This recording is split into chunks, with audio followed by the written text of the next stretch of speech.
Start. आज हम पढ़ेंगे living organisms and life processes के बारे में। तो हमारे बॉडी के अंदर बहुत सारे डिफरेंट ऑर्गन्स होते हैं, बहुत सारे डिफरेंट ऑर्गन्स हैं और बहुत सारे डिफरेंट ऑर्गन सिस्टम्स हैं। ऑर्गन सिस्टम्स का मतलब है कॉम्बिनेशन ऑफ डिफरेंट ऑर्गन्स जो एक पर्टिकुलर प्रोसेस करते हैं, जैसे डाइजेस्टिव सिस्टम हुआ, रेस्पिरेटरी सिस्टम हुआ, सर्कुलेटरी सिस्टम हुआ, एक्सक्रीटरी सिस्टम हुआ, कंट्रोल सिस्टम हुआ। ये जो ऑर्गन सिस्टम्स है उसमें एक ऑर्गन इन्वॉल्व नहीं है और डिफरेंट ऑर्गन्स इन्वॉल्व है, लेकिन वो एक प्रोसेस करते हैं। जैसे डाइजेस्टिव सिस्टम का प्रोसेस है फूड कंजम्पशन से लेके एक्सक्रीशन तक, वैसे रेस्पिरेटरी सिस्टम का काम है ऑक्सीजन ब्रीदिंग से लेके उसको एक्सेल करना। सर्कुलेटरी सिस्टम का काम है फूड्स एंड न्यूट्रिएंट्स को अंदर लेना और फिर जो फूड एंड न्यूट्रिएंट्स हमने खाए हैं और ऑक्सीजन जो ब्रीथ किया उसको पूरे सिस्टम में, पूरे बॉडी में पहुंचाना। तो हमारे ऑर्गन सिस्टम्स कौन कौन से हैं?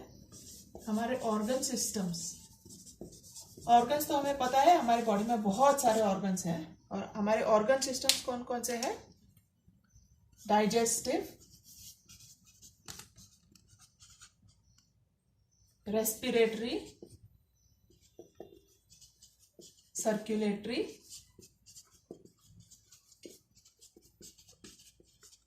Excretory and control systems. ठीक है, ये जो सिस्टम्स है हमारे बॉडी को फंक्शन करने में हेल्प करती है। हर एक सिस्टम इज इम्पॉर्टेंट, हर एक सिस्टम मिलके हमारे बॉडी को फंक्शन करने में हेल्प करती है। और ये जो डाइजेस्टिव सिस्टम है, रेस्पिरेटरी सिस्टम है, सर्कुलेटरी, ये जो अलग अलग सिस्टम्स है वो इंडिपेंडेंटली काम करती है लेकिन इन कोऑर्डिनेशन। कैसे है, इसका मतलब क्या हुआ? डाइजेस्टिव सिस्टम जब काम करती है वो इंडिपेंडेंटली काम करती है, लेकिन क्या वो रेस्पिरेटरी सिस्टम और सर्कुलेटरी सिस्टम के बिना काम कर सकती है?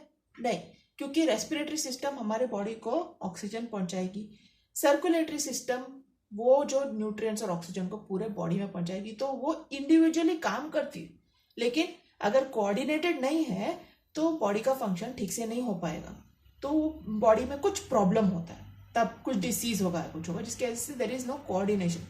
हाँ, तो हमें याद रखना है कि ये जो सिस्टम्स है वो इंडिपेंडेंटली फंक्शन करती है लेकिन थ्रू कोऑर्डिनेशन। जो जितने भी लिविंग ऑर्गेनिजम्स है सबके अंदर एक सिमिलर सिस्टम है, सिमिलर सिस्टम ऑफ ऑर्गन, जिससे बॉडी फंक्शन करता है। ठीक है, अभी ये जो फंक्शनिंग करता है वो फंक्शनिंग के लिए हमारे बॉडी को एनर्जी की जरूरत है। जस्ट लाइक एक कार को या बाइक को पेट्रोल की जरूरत है चलने के लिए, वैसे ही हमारे बॉडी को फूड की जरूरत है फंक्शन करने की। तो लेकिन ये एनर्जी हमको मिलता कहाँ से? ये सब एनर्जी हम लोगों को, हम जो खाना खाते हैं उससे मिलता है। और हम जो खाना खाते हैं उस सबको क्या क्या मेन सोर्सेस क्या है एनर्जी के? Carbohydrates main sources of energy, जिससे हमारा बॉडी को जो हमारा बॉडी प्रोसेस करता है एनर्जी बनाने के लिए, are carbohydrates, fats and lipids. ये तीन बहुत ही इंपॉर्टेंट सोर्सेस ऑफ एनर्जी है जिससे हमारा बॉडी एनर्जी बनाता है। कार्बोहाइड्रेट्स क्या होता है? Carbohydrates are sugars, starches and fibers. याद रखो, sugars, starches and fibers found in, ये कहाँ मिलेगा आपको? प्लांट्स में मिलता है, करेक्ट? प्लांट्स में जाते हैं, फ्रूट्स, ग्रेन्स, वेजिटेबल्स, वहां से हमको शुगर, स्टार्चेस, फाइबर्स। फाइबर्स क्या? फाइबरस फ्रूट्स जो हम खाते हैं उससे हमको फाइबर मिलता है। शुगर्स जो स्वीट चीजें हम लोग खाते हैं उससे हमको शुगर मिलता है। स्टार्चेस जैसे राइस, पोटैटो, ये सब से हमको स्टार्च मिलता है। अभी फैट कहाँ से मिलता है हमको? फैट हमको मिलता है एनिमल एंड प्लांट टिश्यू से। हाँ, और ये फैट हम सबको पता है, फैट हम लोग जो बोलते हैं वो है ग्रीस या ऑयल जो हम लोग ऑयल यूज करते हैं, that is also a fat. अभी वो फैट हम लोग यूजुअली सोयाबीन ऑयल या ऐसा कुछ ऑयल यूज करते हैं, वो कहाँ से मिलता है? वो हमको प्लांट सोर्सेस से मिलता है। लेकिन हम जो घी यूज करते हैं वो कहाँ से मिलता है हमको? वो हमको एनिमल से मिलता है। ओके, तो ये जो हम लोग जो फैट्स कंज्यूम करते हैं वो भी हमारे बॉडी के लिए बहुत एसेंशियल है। ठीक है, और ये लिपिड्स भी एक टाइप का फैट है। ठीक है, ये जो लिपिड्स है ये सिर्फ अल्कोहल में डिसॉल्व होता है, not in water. It can dissolve in alcohol, not in water. और ये जो लिपिड है ये हमारे सेल का एक बहुत ही इंपॉर्टेंट पार्ट भी फॉर्म करता है. जो लिपिड्स है हमारे सेल का जो आउटर लेयर है उसको प्लाज्मा बोलते हैं, प्लाज्मा मेम्ब्रेन, सेल मेम्ब्रेन, वो भी यही लिपिड से बना हुआ है. तो ये बहुत ही इंपॉर्टेंट पार्ट है हमारे बॉडी का. ठीक है. Lipids are an important part of living cells. Together with carbohydrates and proteins, lipids are the main constituents of plant and animal cells. अब ये एनर्जी कहाँ से हार्वेस्ट होता है? माइटोकॉन्ड्रिया. हमारे सेल के अंदर जो माइटोकॉन्ड्रिया है उसके अंदर ये एनर्जी हार्वेस्ट होता है. और इसके लिए बहुत ही इंपॉर्टेंट बहुत ही इंपॉर्टेंट नेसेसिटी है ऑक्सीजन, एनर्जी प्रोडक्शन. हम लोग एरोबिक ऑर्गेनिजम्स है, हम ऑक्सीजन के बिना जी नहीं सकते. जैसे एनएरोबिक ऑर्गेनिजम्स, ऑक्सीजन, बहुत सारे ऐसे एनएरोबिक ऑर्गेनिजम्स है, हम आगे पढ़ेंगे, जो ऑक्सीजन के बिना, ऑक्सीजन मिला तो मर जाएंगे, मतलब वो उनको they need the absence of oxygen, but there are some organisms that can live in the presence of oxygen and without oxygen. तो ऐसे केसेस में क्या होता है, जैसे सीड है, अगर सीड सॉइल के अंदर है और सीड अगर बरीड है पानी के नीचे, सॉइल पानी में से जैसे फ्लडिंग हो गया और एक सीड वो सॉइल के नीचे है और फ्लडिंग हो गया, तो वो उसको ऑक्सीजन नहीं मिलेगा, तो वो टाइम में वो एनएरोबिक रेस्पिरेशन यूज करता है. ऐसा भी होता है. हर चीज के अंदर एक सिस्टम है जिससे वो अपने आप को अडेप्ट कर लेते हैं कैसे तो. लेकिन कंटिन्यूसली पानी में रहेगा तो वो प्लांट भी मर सकता है. Only certain plants can do that. ठीक है. अभी ये जो पूरा जो हमारा ये जो digestive, respiratory, circulatory, excretory systems है, इसका पूरा control is done by the control system. Okay. अभी हम देखेंगे कि ये जो प्लांट्स है, प्लांट्स आर ऑटोट्रॉफ्स. ऑटोट्रॉफ का मतलब क्या है? ऑटोट्रॉफ का मतलब है कि वो अपना खुद का खाना बनाते हैं. जैसे कि हम लोग अपना खुद का खाना नहीं बनाते, हम जो प्लांट्स और एनिमल्स के से जो हमको मिलता है वो हम लोग, हमारा बॉडी एनर्जी में कन्वर्ट करता है. लेकिन प्लांट्स क्या करते हैं?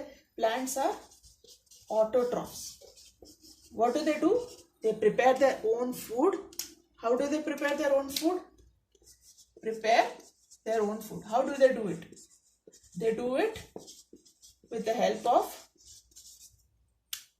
of soil nutrients जो soil के अंदर है, फिर sunlight and water. जब इसको ये तीन चीजें मिलती है तो अपना फूड बनाता है. ये फूड बना के वो अपने लिए, अपने ग्रोथ के लिए जितना जरूरत है वो यूज करता है. ओके. यूज करके जो बाकी एक्सेस जो फूड उसने बनाया है उसको स्टोर करता है. जैसे अगर हम लोग ने कभी ज्यादा खाना बना लिया तो हम लोग क्या करते हैं? हम लोग फ्रिज में रख लेते हैं. वैसे ही ये जो प्लांट्स है वो लोग जो उनका एक्सेस खाना बनता है वो स्टोर करते हैं. और किधर स्टोर करते हैं? They store it in their leaves, stems and roots. अभी हम लोग लीफी वेजिटेबल्स खाते हैं. तुम तो खाते हो मेथी, रेगुलरली खाते हो तुम लोग, मेथी की सब्जी, राई की सब्जी, पालक, ये लीव्स है. स्टेम्स कौन से हैं? मोस्टली हमने देखा है सिंधी लोग लोटस का बहुत स्टेम खाते हैं, बहुत टेस्टी खाना बनता है उससे, लोटस स्टेम यूज होता है. ऐसे बहुत सारे. और रूट्स कौन से हैं? हम लोग मेनली अदरक बहुत यूज करते हैं, वो एक रूट है. फिर स्वीट पोटैटो, ये सब रूट्स है. टेपियोका, ये सब रूट वेजिटेबल्स. और ये सब इसके ये जो स्टोर, ये सब कैसे बन गया? ये जो एक्सेस फूड जो इन्होंने बनाया था वो लीव्स, स्टेम्स और रूट्स में स्टोर हो गया था. वहां से जाके ये जो एक्सेस एनर्जी जो इन्होंने फूड जो स्टोर किया वो हम लोग कंज्यूम करते हैं. और इस कंजम्पशन से हमको न्यूट्रिएंट्स मिलता है जो हमारा बॉडी एनर्जी बनाने के लिए यूज करता है. अभी इसके अलावा भी हम लोग ह्यूमन बीइंग्स और एनिमल्स भी, काफी सारे एनिमल्स प्लांट्स के अलावा कुछ और भी खाते हैं. जैसे पोल्ट्री मतलब चिकन, फिश और मीट. तो हम लोग ये प्लांट्स भी खाते हैं और एनिमल्स भी खाते हैं. करेक्ट. एनिमल्स, कोई एनिमल्स, नॉट सब. तो humans and animals, they consume plants and some animals. जैसे हम लोग मटन, फिश और एग्स, मिल्क, ये सब हम लोग प्लांट एनिमल प्रोडक्ट्स है, वो भी हम लोग खाते हैं अदर देन प्लांट प्रोडक्ट्स. ठीक है, एनिमल्स में भी ऐसे होता है. कोई कोई एनिमल्स सिर्फ प्लांट वेजिटेरियन चीजें खाते हैं, लेकिन कई कई एनिमल्स दूसरे एनिमल्स को भी खाते हैं. तो दिस इज हाउ हमारे बॉडी को न्यूट्रिशन मिलता है, by eating plant and animal products. ठीक है. So humans and animals consume fruits and vegetables produced by plants to get nutrients from them. Humans also consume poultry and meat. We get our nutrients such as carbohydrates, fats, proteins, vitamins and minerals from these sources. Okay? तो अभी per gram of carbohydrate कितना energy produce करता है? पर gram of carbohydrate जो हम consume करते हैं वो हमको बॉडी को कितना एनर्जी देता है? 4 किलो कैलोरी. ठीक है, याद रखिए, पर ग्राम ऑफ कार्बोहाइड्रेट हमको 4 किलो कैलोरी ऑफ एनर्जी देता है.